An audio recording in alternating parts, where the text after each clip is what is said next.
자, 대항력 이사하고 전입신고하면 다음 날부터 대항력 생기는데 본인의 주민등록뿐만 아니라 자녀, 배우자의 주민등록도 유효한 공시방법이라는 게 판례입니다.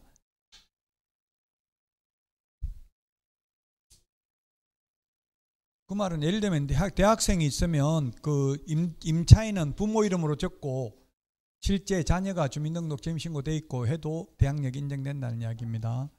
자, 그 다음에 부동산 거래계약 시스템, 즉 전자계약을 작성하면 임대차 신고서 제출한 것으로 보고 해제 신고서 제출한 것으로 보고 부동산 거래 신고서 제출한 것으로 봅니다. 확정일자 따로 안 받아도 됩니다.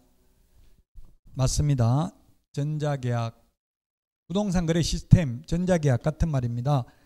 자, 그 다음에 3번입니다. 계약기간을 1년으로 정한 경우 임차인이 2년을 주장하더라도 임대인은 1년으로 항변할 수 있다.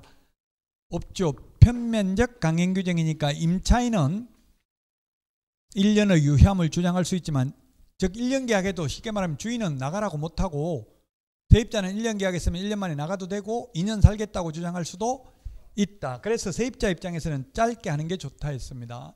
주인 입장에서는 어차피 2년 보장해 줄 거 길게 하는 게 좋고요. 자, 그 다음에 4번 임차인이 상속권자 없이 사망한 경우 그 주택에서 가정생활을 하던 사실상 혼인관계에 있는 자는 임차인이 사망한 후 3개월이 아니고 1개월 이내에 임대인에게 반대 의사 표시를 한 경우에 승계하지 않는다. 즉 도저히 무서워서 못 살겠다, 방 빼야 되겠다, 주인한테 한 달 안에 이야기하면 주인은 돈 내줘야 된다는 이야기입니다. X입니다. 그래서 5번입니다. 이행지체에 빠진 임대인의 보증금 반환 의무는 임차권 등기명령에 의하여 등기된 임차권 등기의 말소 의무보다 먼저 이행돼야 된다. 맞죠? 등기되어 있는데 돈 내달라고 하니까 등기 말소해주면 돈 내줄게. 안 됩니다. 돈부터 내주고 등기 말소해달라고 해야 됩니다. 자, 그 다음에 금인은 계약을 체결한 당사자 중 1인이나 그 위임을 받은 자, 계약서를 작성한 변호사, 법무사 및 개업 공인중개사가 신청해야 되는 게 아니라 할 수 있다. 의뢰인의 요청이 있어도 개업공개사는 요청을 거부할 수도 있습니다. 자, 그 다음에 7번 보겠습니다. 7번. 임차인은 선순위 저당권자에 의해서 경매가 이루어진 경우 보증금을 모두 변제받을 때까지 임차권의 존속을 주장할 수 있다. 선순위죠.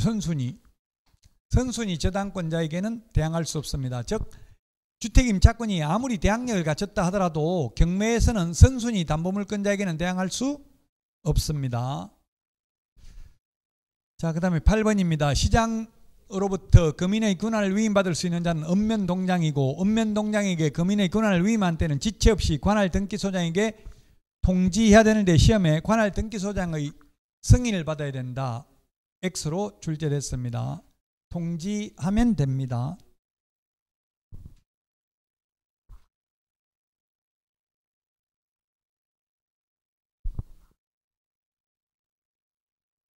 자, 그 다음에 9번입니다. 임대농지를 양수한 자는 농지법에 따른 임대인의 지위를 승계한 것으로 본다.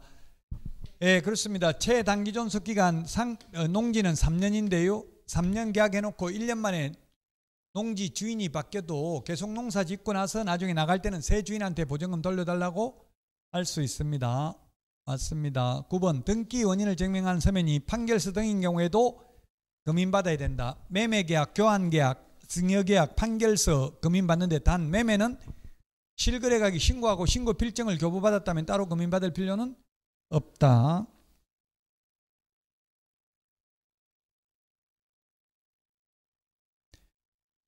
(11번) 임대차 기간 끝나기 6개월 전부터 2개월 전까지 계약갱신 요구할 경우 거절하지 못한다. 다만 주인이 직접 살겠다고 거절할 수는 있다. 또는 직계 존비속은 가능한데 배우자는 안 된다 했죠. 직계 존비속, 존속, 비속. 자, 그 다음에 12번입니다. 12번. 임대인이 임대차 기간 끝나기 6개월 전부터 2개월 전까지의 기간에 임차인에게 계약갱신 거절 통지를 하지 아니하거나 계약 조건을 변경하지 아니하면 갱신하지 아니한다는 뜻의 통지를 하지 아니한 경우에는 그 기간이 끝난 때 전 임대차와 동일한 조건으로 다시 임대차 한 것으로 본다. 이게 소위 묵시적 갱신, 법정 갱신, 자동 연장 되는 겁니다. 맞습니다. 12번도. 13번. 주택의 경우 계약갱신 요구에 의해서 갱신된 경우 임차인은 언제든지 해지 통지할 수 있고 임대인이 그 통지받은 날부터 3개월 지나면 효력이 발생한다. 주택은 그렇습니다. 근데 상가는 그러하지 아니하다고 했죠. 상가는 4년 계약했다가 자동 연장, 계약갱신 요구에 의해서 갱신되면 4년이 연장됩니다.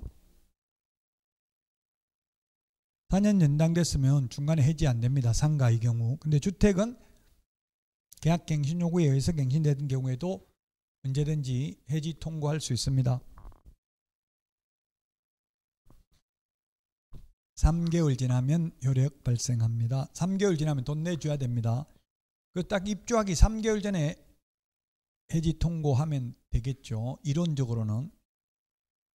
근데 그렇게 착한 임대인이 많이 있을지는 모르겠습니다. 14번입니다. 명신탁 약정에 따른 등기로 이루어지는 부동산 물권 변동 효력은 무효다. 다만 부동산에 관한 물건을 취득하기 위한 계약에서 명의수탁자가 어느 한쪽 당사자가 되고 상대방 당사자는 명신탁 약정이 있다는 사실을 알지 못하는 경우는 그러하지 아니하다. 이게 소위 계약 명신탁에서 매도인이 선의인 경우에는 유효하다는 이야기입니다. 물권 변동이.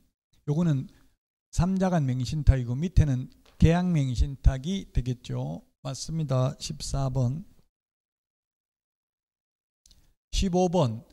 임대인의 직계 좀비속이 목적주택에 실제 거주하려는 사유로 갱신거절을 하였음에도 불구하고 갱신요구가 거절되지 아니하였더라면 갱신되었을 기간이 만료되기 전에 정당한 사유 없이 제3자에게 목적주택을 임대한 경우 임대인은 계약갱신 거절로 인하여 임차인 입은 손해를 배상해야 된다.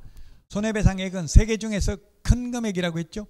3개월간 환산월차임, 그 다음에 그 기존 세입자한테 받던 월세 환산월차임하고 새로운 세입자에게 받는 환산월차임 차이 나는 차액 2년분 실제 손해 입은 액 중에서 큰 금액을 손해배상해야 됩니다. 그러면 세입자가 다른 데 세를 놨는지 안 놨는지 확인하려면 동주민센터에 주민등록 열람을 요청할 수 있다. 자, 그 다음에 16번입니다. 16번. 과징금 부과일로부터 1년이 지난 때에는 부동산 평가액의 10%에 해당하는 금액을 다시 1년이 지나면 부동산 평가액의 100분의 10이 아니라 20, 2차 이행강제금 20% 부과합니다. 건축법에서는 주요 건축법 위반하면 100분의 50, 기타 건축법 위반하면 100분의 10 범위 내에서 1년에 2회 범위 내에서 반복 부과 징수할 수 있고요. 농지법에서 이행강제금은 몇 %입니까? 농지법 지난주에 했는데 이행강제금은 100분의 25, 100분의 25입니다. 25% 이행강제금 부과합니다. 농지 처분하라고 명령을 했는데 6개월 안에 처분 안 하면 이행강제금 부과하잖아요. 그 다음에 부동산 거래 신고 등에 관한 법률에서는 이행강제금 허가받은 목적대로 사용 안 하면 이행강제금 허가받은 목적대로 사용 안 하고 방치하면 10%, 임대하면 7%, 이용 목적을 변경하면 5%, 기타 7%를 부과합니다. 여기는 100분의 20입니다. 100분의 20. 장사 등에 관한 법률 이행강제금 시험에 안 나와가지고 말 안 했는데요. 500만 원씩 1년에 2회 범위 내에서 부과합니다. 장사 등에 관한 법률 이행강제금은 설치 면적을 위반한 경우, 설치 장소를 위반한 경우, 설치 기간을 위반한 경우 이행강제금 부과합니다. 30년 플러스 30년 최대 60년밖에 안 되는데 계속 70년, 80년 그대로 설치해 놓으면 1년에 500만 원씩 2회 범위 내니까 1000만 원씩 계속 이행강제금 부과할 수 있다고요? 시험에 나온 적은 없습니다. 장사 등에 관한 법률은. 어쨌든 장사 등에 관한 법률도 나올 가능성을 전혀 배제할 수는 없습니다. 자, 17번입니다. 양자 간 명신탁의 경우 수탁자가 신탁부동산을 임의로 처분하면 횡령죄가 성립한다. X. 세 가지 명신탁 모두 횡령죄 성립 안 한다 했죠? 그래서 횡령죄 전부 성립 안 합니다. 모두 횡령죄 성립하지 않습니다. 18번. 무효인 명의신탁의 약정에 따라 수탁자 명의로 등기하였다는 이유만으로 그것이 당연히 불법 원인급에 해당된다고 단정할 수 없다. 아까 이야기했잖아요. 그래서 돌려줘야 된다 했죠? 양자간 명의신탁에서 농지법 때문에 명의신탁을 한 경우 불법 민법 103조 위반 아니라고 했죠? 민법 103조 위반이면 불법 원인급이니까 돌려줄 필요 없잖아요. 민법에서 도박 자금은 빌리도 안 갚아도 되잖아요. 제 친구도 도박 자금 안 갚았다가 묻더라고 저한테. 불법은 임금에 안 갚아도 되지. 그래, 안 갚아도 된다. 그래가지고 그 도박 자금 빌려준 사람한테 공지라고 하더라고요. 불법은 임금으로 안 갚아도 된다 하더라. 제 이름까지 이야기해가 저까지 저 전화 왔더라고. 그래서 모가지만 내놓고 파묻어 버릴까 이러더라고요. 말만 할 줄 아는데 전화할 수 있도록 입만 내놓고 목까지 다 묻어요. 그럼 얼마나 공포심 느끼겠어요. 계속 묻어 버릴까 이렇게 나온다고요. 법대로 안 되는 게 많아 세상에. 그러니까 법대로는 안 갚아도 됩니다.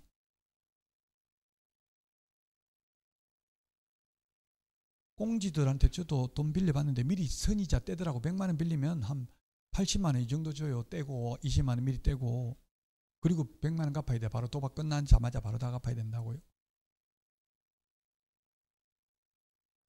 자, 19번입니다. 19번. 이계의 차임에게 달하도록 연체.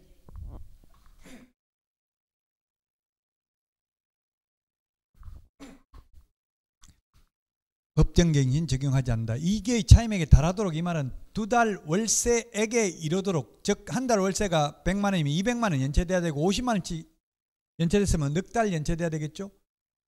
이거 사법고시 그 변호사 시험에 나온 적이 있는데요. 상가도 마찬가지고요.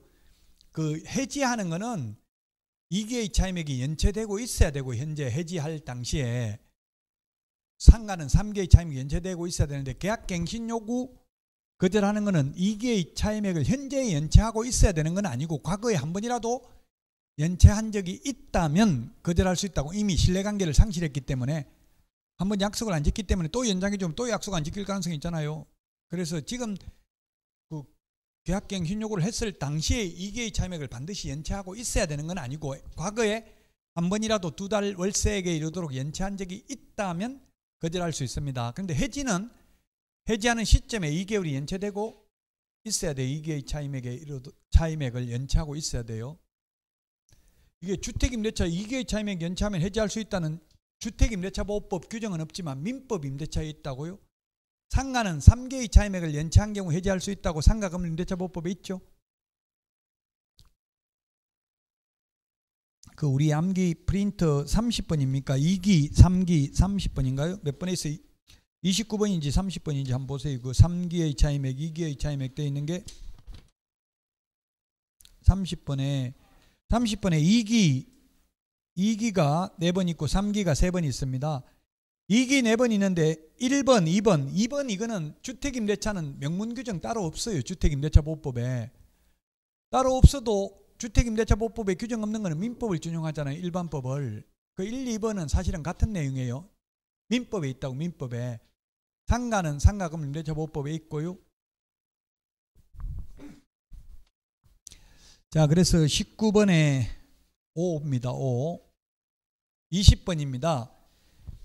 주택임대차 계약이 묵시적으로 갱신된 경우 임대인은 언제든지 해지 통지할 수 있는 게 아니라 임차인이 언제든지 해지 통지할 수 있죠. 임차인이 해지 통지하면 3개월 지나면 효력 발생합니다. 임대인은 안 됩니다. 또 2년 보장해 주어야 합니다. 그래서 편면적 강행 규정이라고 했습니다. 자, 여기까지 하고 다음 주가 이제 마지막이죠. 1, 2월 마지막입니다. 뭐 영원히 마지막이 아니고 1, 2월. 앞으로 5번 똑같은 진도가 5번 나간다고요. 이 강의 교환 이거는 계속 앞으로 시험 볼 때까지 앞으로 4번 더 쓴다고요. 사용을 한다고요. 예, 교환 여기에서 이제 자꾸 보충하는 거는 그냥 교환에다 적어 넣으면 됩니다. 다음 주에 뵙고 마치도록 하겠습니다. 수고하셨습니다.